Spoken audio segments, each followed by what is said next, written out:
Okay, so I need to join this part of track up to where the new point is over there, and I've got this length of so-called flexible track.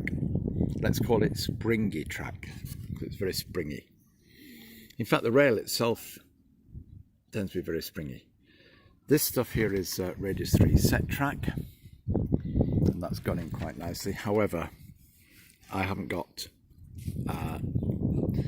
the right sort of curves to join up to there. I've got a rail bender, but it's a real fiddle bending. It's only bends one rail at once, and it's real fiddle because you have to do a different radius, of course, for the inner and the outer rail. You can get away with getting close, but you do have to use the single length of rail.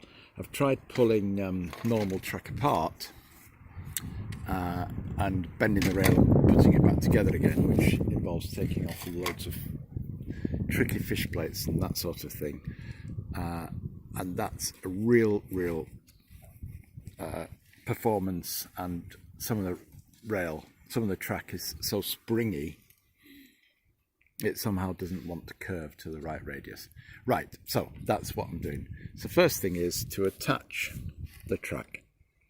Now I've used a clamp on the outer rail of the curve, and then what I'm going to do is fix the track down so that we're not straining or making an angle at this joint, and then try and curve it round to meet that piece up there before I look at cutting it to length. You can see it's just running off into the distance here as it stands at the moment.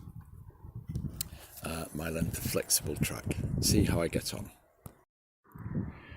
Right, I'm beginning to introduce the curve, as you can see. It's going over there.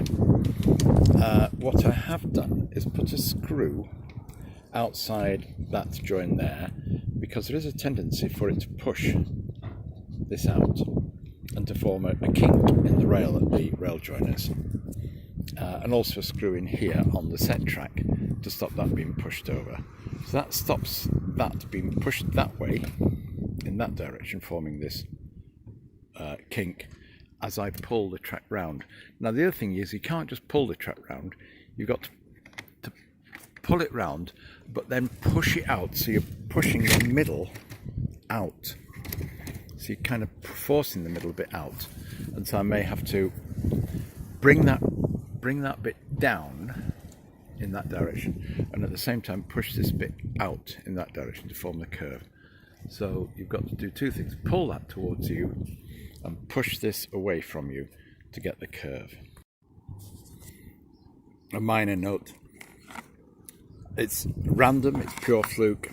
These are the sets of stainless steel screws that you can find occasionally in Lidl. A range of sizes. There's never enough of the size you want, but I guess what you can do is, when you